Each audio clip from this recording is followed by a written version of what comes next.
Gelatin is a serious problem for the Kashrut Institute. After all, we know that gelatin comes from bones or from the skins of various animals, and of course the gelatin manufacturers are not interested in distinguishing kosher from non-kosher. And since we know that everything that comes from a non-kosher animal is, again, not kosher, so what about gelatin? Why is it a problem? They say, well, I've just answered the question. Gelatin that comes from animals should be non-kosher.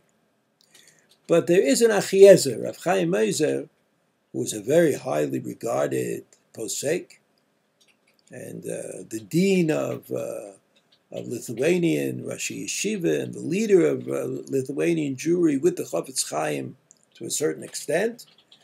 The Achiezer wrote a tshuva in which he said that gelatin is permitted.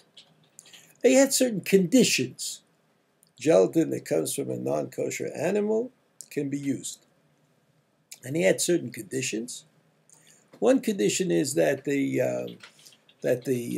atzamot, that the bones that are used should be perfectly dry.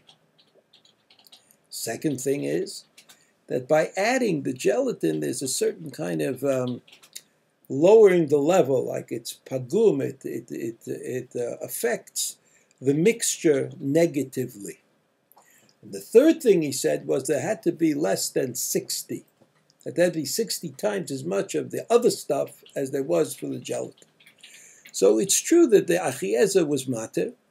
It's true that the Achiezer said that it was mutar to use non-kosher gelatin, but his limitations were very strict, and it wasn't always helpful. This heter was not always helpful. On the other hand, there were great rabbanim and poskim who found that this heter, that this leniency, was a bit too much, too great, and amongst them were Rav Aaron Kotler and the Minchas Yitzchok, Rabbi Weiss, and the Igros Moshe, Rabbi Moshe Feinstein. And they thought that gelatin that comes from bones of animals, right? Bones from animals would be unacceptable.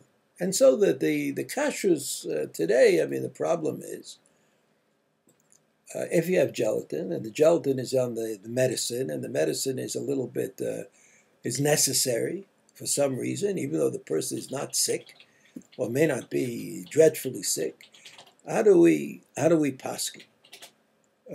So generally it's accepted that when it comes to medicine, we can lean in the direction of the Achiezer, but it comes to other things, regular foods that are made with gelatin, that we should try to avoid using gelatin that comes from non-kosher animals. I remember when I was a kid, people made jello, which I guess was called jello because it had gelatin in it.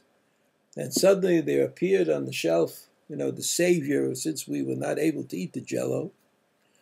And suddenly the savior appeared. The Messianic era was ushered in by Ko-Gel.